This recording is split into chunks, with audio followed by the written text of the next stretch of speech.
दिल्ली दौरे पर सीएम पुष्कर सिंह धामी रहेंगे। दोपहर 3:30 बजे दिल्ली सीएम धामी पहुंचेंगे तो केंद्रीय मंत्रियों से मुलाकात भी वो कर सकते हैं। बड़ी खबर आपको बता रहे हैं। तो सीएम पुष्कर सिंह धामी दिल्ली के दौरे पर रहने वाले हैं। दोपहर 3:30 बजे दिल्ली पहुंचेंगे सीएम पुष्कर सिंह धामी तो केंद्रीय मंत्रियों से भी मुलाकात कर सकते हैं सीएम पुष्कर सिंह धामी। बड़ी खबर आपको बता रहे हैं। उत्तराखंड के मुख्यमंत्री पुष्कर सिंह धामी दिल्ली दौरे पर रहेंगे, जहां केंद्रीय मंत्रियों से वो मुलाकात कर सकते हैं। बताया जा रहा है कि दोपहर 3:30 बजे के आसपास दिल्ली पहुंचेंगे सीएम पुष्कर सिंह धामी। बड़ी खबर आपको बता रहे हैं।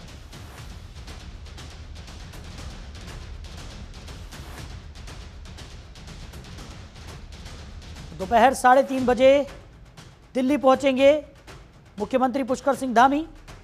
दिल्ली के दौरे पर वो रहने वाले हैं, जहां केंद्रीय मंत्रियों से भी मुलाकात सीएम पुष्कर सिंह धामी करेंगे।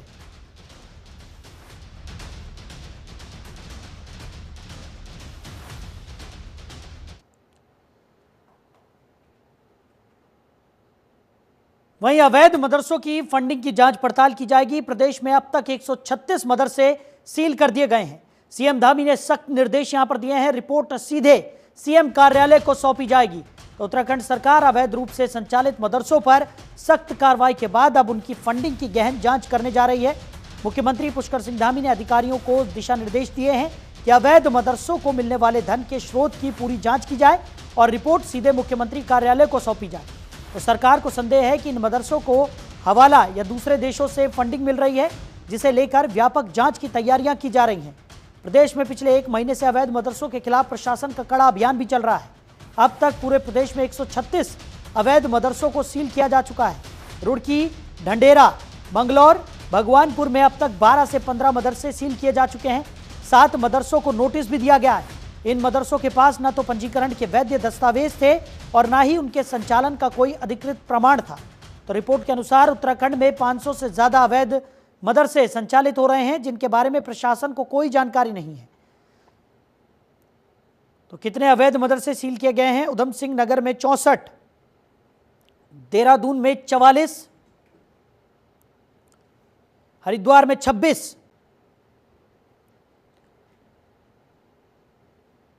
पौड़ी गढ़वाल में 2 मदरसों को सील किया गया है। तो सबसे बड़ा सवाल यह है कि इन मदरसों का संचालन कैसे हो रहा है और शिक्षकों और कर्मचारियों का वेतन कहां से आ रहा है।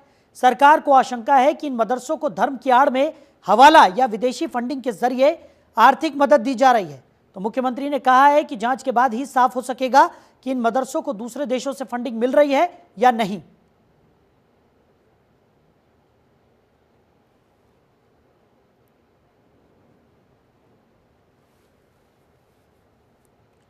तो अवैध मदरसों के खिलाफ लगातार सरकार का अभियान जारी है।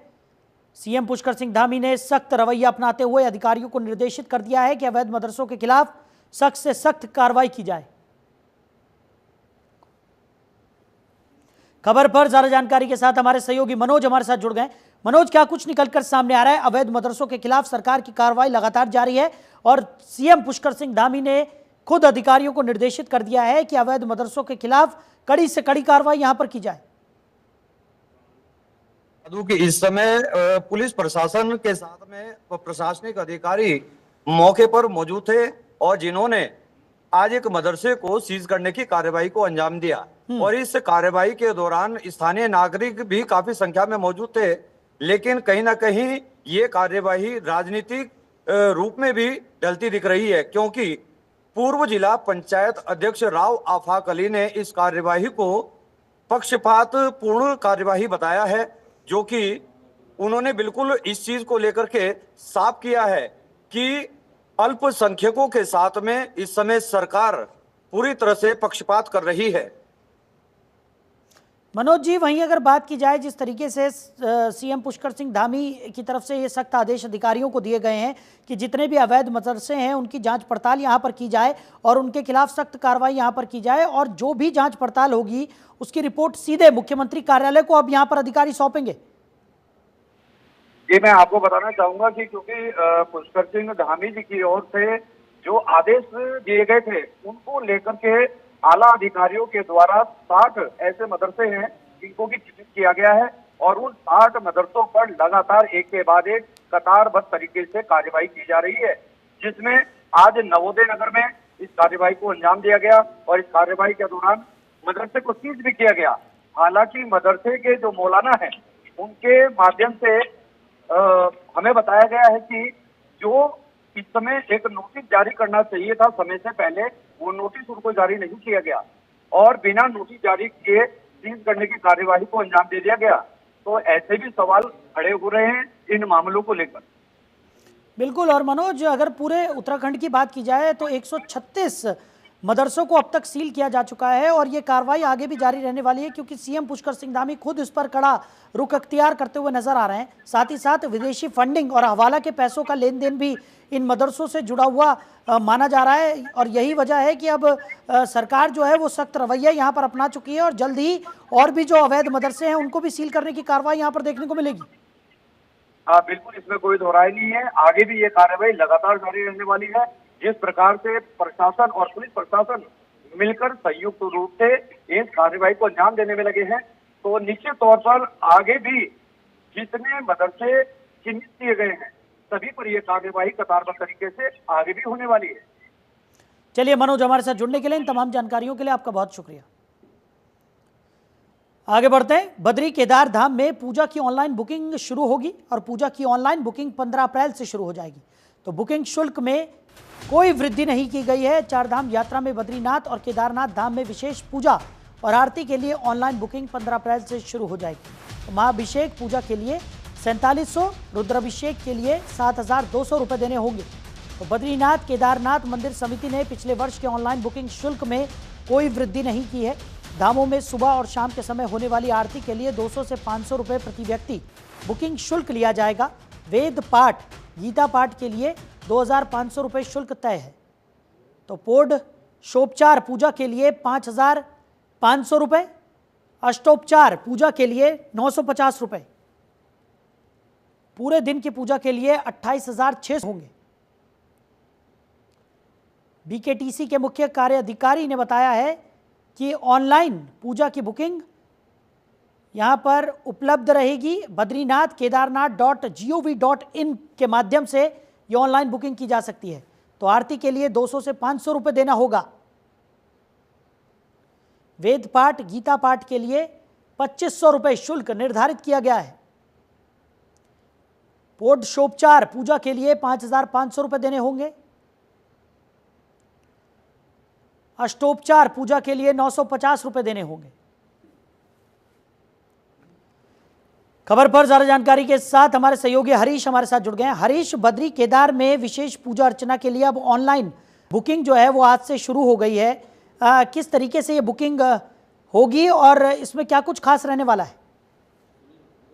देखिए साहिल, जिस तरह से बद्रीनाथ केदारनाथ यात्रा शुरू होने जा रही है तो उससे पहले ही सरकार तमाम तैयारियां कर रही है और खासतौर पर हम जो लोग हैं, जो श्रद्धालु हैं, जो उत्तराखंड में पहुंचेंगे, चारों धाम के दर्शन करेंगे, पूजा अर्चना करेंगे, उनके लिए विशेष योजना बना रहे हैं और किस तरह से उन लोगों को यहाँ पर सहूलियत मिले, किस तरह से उन्हें सरलता मिले, यात्रा उनकी सफल हो और बहुत अच्छे तरीके से लोग यात्रा कर सके और बहुत ज्यादा खर्चा भी लोगों का ना हो, तो इस तरफ भी सरकार ध्यान दे रही है। इसी के लिए एक ऑनलाइन जो पूजा है उसका पोर्टल अब लॉन्च हो चुका है, उसमें रजिस्ट्रेशन लोग शुरू कर रहे हैं और जिस तरह से तमाम जगहों पर जो बीकेटीसी जो मंदिर समिति है उनकी तरफ से वेबसाइट भी जारी हो चुकी है। इस वेबसाइट में सभी जो लोग हैं वो यहाँ पर अपना जो पूजा करेंगे उसके लिए यहाँ पर रजिस्ट्रेशन करेंगे और उसी रजिस्ट्रेशन के आधार पर लोगों को यहाँ पर बुलाया जाएगा, उनकी पूजा की जाए। लेकिन जो रेट है ये बहुत जेन्युइन रेट है और बहुत अच्छे जो शुल्क जो यहाँ पर रखा है ताकि जो लोगों की क्योंकि कई बार इस तरह से होता है कि बीच का जो माध्यम होता है उस तरीके से लोग यहाँ पर पूजा में अपना नंबर निकालते हैं और लोगों को एक मोटी रकम खर्च करनी पड़ती है। तो अब सरकार ने जो पुराने जो रेट हैं उसी रेट के आधार पर अब इनमें कोई बढ़ोतरी नहीं की गई है। जो रेट है, जो शुल्क है वो पुराना जो निर्धारित है उसी आधार पर अब लोग यहाँ पर अपना पूजा अर्चना कर सकते हैं। जी। और वहीं अगर हरीश बात की जाए, सरकार की भी यही मंशा है कि जो भी श्रद्धालु केदारनाथ बद्रीनाथ यात्रा पर पहुंच रहे हैं, यानी चारधाम यात्रा करने वाले हैं, उनकी यात्रा सुगम हो। तमाम व्यवस्थाएं यहां पर की गई हैं और जिस तरीके से अब ये पूजा अर्चना के लिए भी शुल्क रखा गया है, जैसा कि बताया जा रहा है कि नॉमिनल चार्जेस यहां पर रखे गए हैं, किसी तरह की कोई वृद्धि यहां पर नहीं की गई है और इससे कहीं ना कहीं जो पूजा की प्रक्रिया है वो भी काफी सरल हो जाएगी।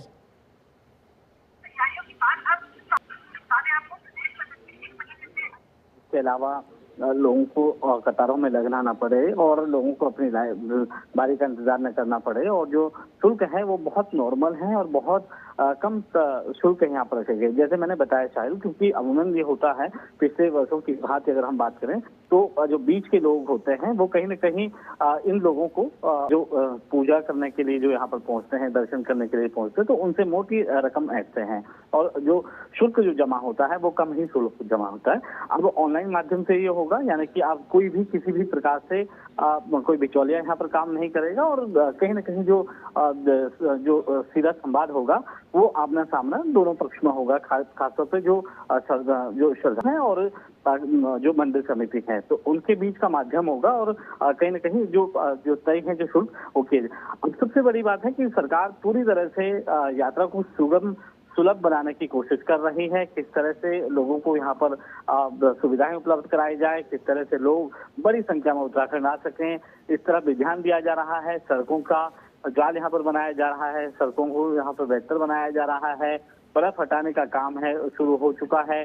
अगर हम बात करें तो 15 अप्रैल से जो ऑनलाइन जो पूजा शुल्क है वो भी उसका रजिस्ट्रेशन शुरू हो जाएगा। अभी बहरहाल जो ऑनलाइन जो रजिस्ट्रेशन लोगों का हो रहा है वो भी समय 7 दिन यहाँ पर किया जा रहा है। 24/7 यहाँ पर जो है वो ऑनलाइन जो वेबसाइट है वो यहाँ पर आने के रजिस्ट्रेशन कर रहे हैं। इसके अलावा जो मानक है वो कहीं ना कहीं तय किए गए हैं और साथ ही साथ बद्रीनाथ और केदारनाथ जैसी जगहों पर जो बर्फ हटाने का जो काम है वो भी यहाँ पर किया जा रहा है।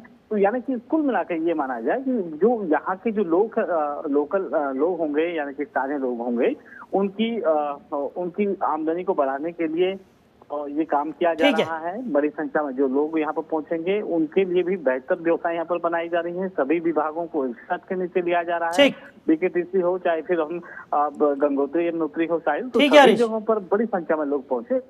चलिए हरीश, हमारे साथ जुड़ने के लिए, इन तमाम जानकारियों के लिए आपका बहुत शुक्रिया। आगे बढ़ेंगे। मुख्यमंत्री पुष्कर सिंह धामी केंद्रीय मंत्री धर्मेंद्र प्रधान के पिता और पूर्व केंद्रीय मंत्री डॉक्टर देवेंद्र प्रधान को श्रद्धांजलि में स्थित उनके आवास पर पहुंचे। इस दौरान मुख्यमंत्री धामी ने शोक संवेदना व्यक्त की। मुख्यमंत्री धामी ने श्रद्धांजलि अर्पित करते हुए कहा कि देवेंद्र प्रधान का सार्वजनिक जीवन समाज सेवा को समर्पित रहा है। उन्होंने हमेशा गरीबों के उत्थान के लिए काम किया। उन्हीं से जो संस्कार और शिक्षा मिली उसी को देश में आगे बढ़ाने का काम उनके पुत्र धर्मेंद्र प्रधान कर रहे हैं। मैं भगवान से प्रार्थना करता हूं कि उन्हें अपने चरणों में जगह दें और उनके परिवार को इस दुख की घड़ी में शक्ति प्रदान करें। केंद्रीय मंत्री देवेंद्र प्रधान जी का, डॉक्टर देवेंद्र प्रधान जी का जीवन हमेशा समाज सेवा को समर्पित रहा। उन्होंने हमेशा गरीबों के लिए काम किया है, सामान्य स्थिति और परिस्थितियों में रहने वाले लोगों को उठाने के लिए काम किया है, उनके उत्थान के लिए, उन्नयन के लिए काम किया है। उनके आदर्शों पर चलते हुए उनके सपुत्र श्री धर्मेंद्र प्रधान जी आज उन्हीं के द्वारा जो संस्कार और शिक्षा मिली उसको पूरे देश के अंदर आगे बढ़ाने का काम कर रहे हैं। और श्री डॉक्टर देवेंद्र प्रधान जी का इस दुनिया से जाना, जहां उनके परिवार के लिए बहुत बड़ी क्षति है, वहीं हम सब लोगों की क्षति है। मैं भगवान से प्रार्थना करूंगा कि भगवान उनको अपने श्री चरणों में स्थान दें और उनके परिवार के लोगों को, उनके चाहने वालों को, उनके सभी शुभचिंतकों को इस दुख की घड़ी में शक्ति प्रदान करें। ओम शांति, ओम शांति, ओम शांति। उधर समाजवादी पार्टी सांसद रामजी लाल सुमन के विवादित बयान के बाद साधु संतों और क्षत्रिय समाज में भारी आक्रोश देखने को मिल रहा है। प्रदर्शनकारियों ने सांसद की सदस्यता रद्द करने की मांग की है और सार्वजनिक रूप से माफी की अपील भी की है। श्री अखंड परशुराम अखाड़ा के अध्यक्ष ने सांसद के बयान की कड़ी आलोचना करते हुए कहा कि नेताओं को अपनी राजनीति, विकास कार्यों और जनहित के मुद्दों पर टिप्पणी करनी चाहिए, न कि बिना तथ्यों की जानकारी के महापुरुषों पर टिप्पणी करनी चाहिए। उन्होंने कहा कि समाज को विभाजित करने वाली बयानबाजी देश के लिए घातक है। ऐसे नेताओं को उनके बयानों की गंभीरता का एहसास कराने के लिए गधे पर बिठाकर घुमाना चाहिए।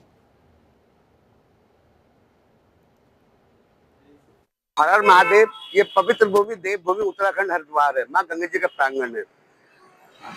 मेरा पहले भी निवेदन कहा है मैंने कि जो नेता लोग अपने विकास के ऊपर बात करें, आपने क्या कार्य किए उसके ऊपर बात करें। ये हमारे महान पुरुषों के ऊपर बयानबाजी करते हैं क्योंकि इतिहास ये पढ़ते नहीं है, क्योंकि इनके देने में ही फर्क है। ये कौन से हैं, सवाल उठता है। पार्टी के सांसद ने ये बयान दिया राजा सांगा के ऊपर, ये बर्दाश्त नहीं होगा किसी समाज को भी, क्योंकि क्षत्रिय समाज के ऊपर उन्होंने कुठाराघात किया है। ये बर्दाश्त नहीं होगा।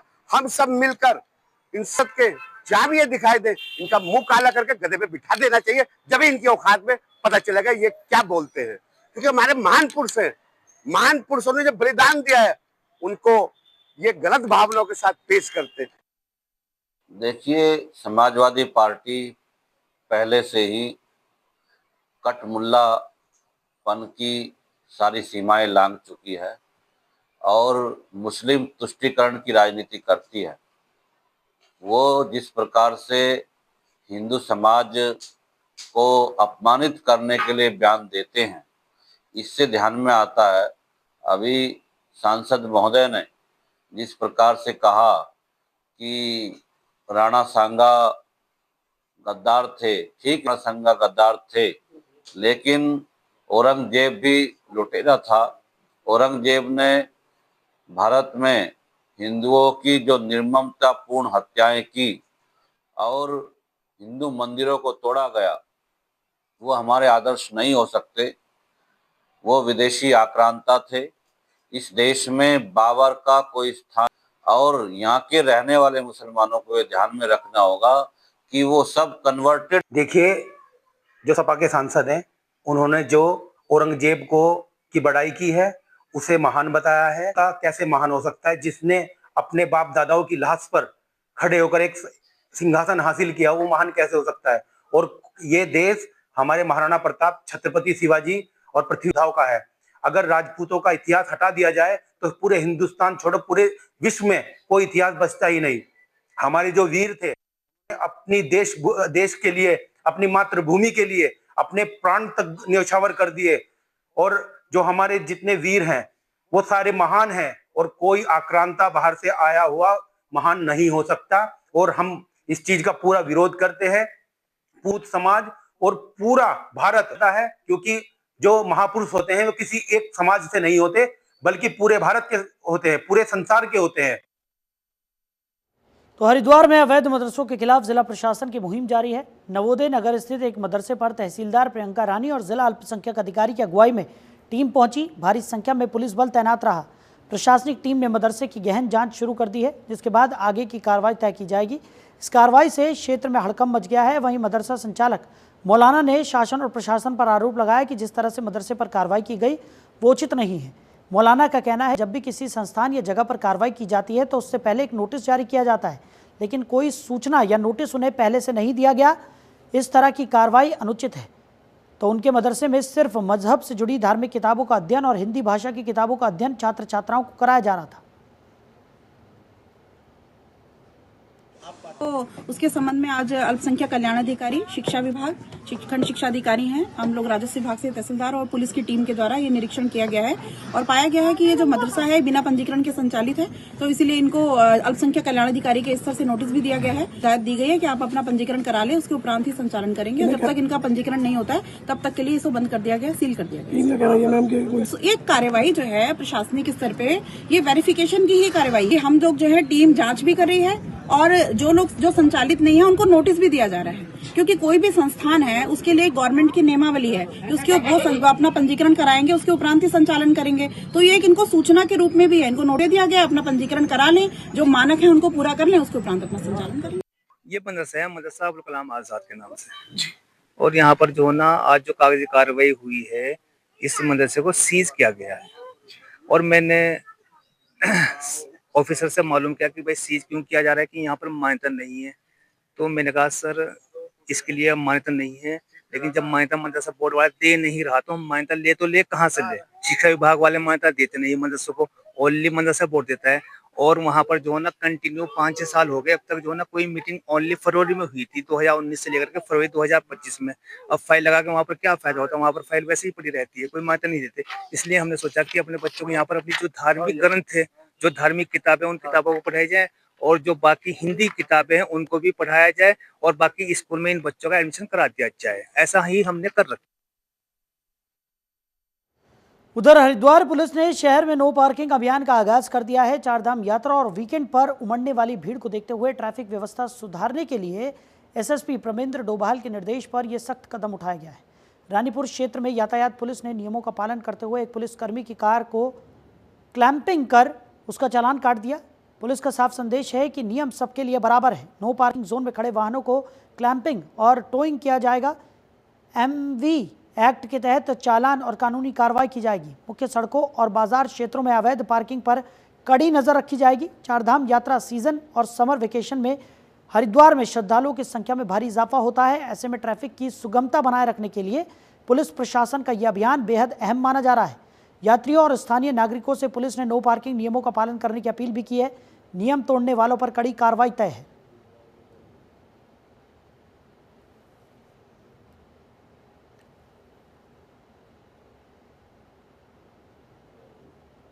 उधर कोटद्वार में सुखरो नदी में खनन पट्टे की आड़ में हो रहे अवैध खनन को जिलाधिकारी पौड़ी ने गंभीरता से लिया। सुखरो नदी में सूरज निकलने से पहले ही खनन पट्टा धारक अवैध खनन करवा रहा था, जिसका वीडियो सोशल मीडिया में वायरल भी हो गया।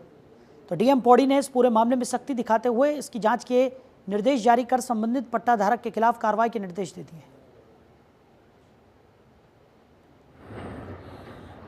संबंध में मैंने स्टेटस रिपोर्ट जो हमारे खनन अधिकारी हैं और एसडीएम से मांगी और तत्काल इस पर रोक लगाए जाने हेतु निर्देशित भी किया और अगर इस संबंध में जो दोषी पाए जाते हैं उनके विरुद्ध कड़ी कार्रवाई के लिए भी मेरी तरफ से निर्देश जा चुके हैं। फॉरेस्ट डिपार्टमेंट हो गया, रेवेन्यू की जो टीम है, पुलिस डिपार्टमेंट है और माइनिंग ऑफिसर, इन चारों लोगों को कंबाइंड रूप से काम करना है और इसके लिए मेरी तरफ से निर्देशित किया गया। जल्दी इसमें अपेक्षित प्रगति। तो हल्द्वानी में 1 अप्रैल से नए शिक्षण सत्र का आगाज होने जा रहा है। ऐसे में 200 से अधिक निजी स्कूल में पढ़ने वाले छात्र छात्राओं के अभिभावकों को परेशानी ना हो और कोई भी विद्यालय अभिभावकों पर मनमाने फैसले न थोपे, इसके लिए इस बार शिक्षा विभाग और प्रशासन पहले से तैयारी कर रहा है। खासकर मनमाफिक फीस बढ़ाए जाने, एक ही बुक सेलर से किताबें लेने के तुगलकी फैसले सहित अभिभावकों को परेशान करने वाले निजी स्कूलों के खिलाफ कार्रवाई का मन बनाते हुए प्रशासन ने तैयारी पूरी कर ली है। सिटी मजिस्ट्रेट AP वाजपेयी का कहना है कि पिछले साल की स्थितियों को देखते हुए इस बार शिक्षण सत्र शुरू होने से पहले ही सभी विद्यालयों के प्रधानाचार्य और प्रबंधकों के साथ शिक्षा विभाग सहित विभिन्न विभागों की कार्यशाला आयोजित की जाएगी। साथ ही बैठक करते हुए उन्हें राज्य सरकार की गाइडलाइंस के हिसाब से कार्य करने के निर्देश दिए गए हैं। इसके अलावा सभी निजी स्कूलों पर राज्य सरकार के नियमों और NCERT के किताबों को लगाने सहित कई बिंदुओं पर निर्देश दिए गए। इसको देखते हुए पूर्व में ही शिक्षा विभाग के द्वारा एक सर्कुलर सभी विद्यालयों के प्रबंधकों प्रधानाचार्यों को भेजा गया है कि उनको किन नियमों का पालन करना है। दूसरा, इसमें एक 27 मार्च को एक वर्कशॉप का आयोजन किया जा रहा है जिसमें प्रशासन के लोग, शिक्षा विभाग के अधिकारियों के साथ साथ विद्यालयों के प्रबंधक और उनके प्रधानाचार्यों को बुलाया गया है और वहाँ पर जितने भी नियम, चाहे वो यूनिफॉर्म से संबंधित, इससे संबंधित हों या पाठ्य पुस्तकों से संबंधित हैं, इनके बारे में भी उनको अवगत कराया जाएगा ताकि किसी प्रकार की असुविधा ना हो। तो फिलहाल इस बुलेटिन में मेरे साथ इतना ही। आप बने रहिए और देखते रहिए जनतंत्र टीवी। नमस्कार।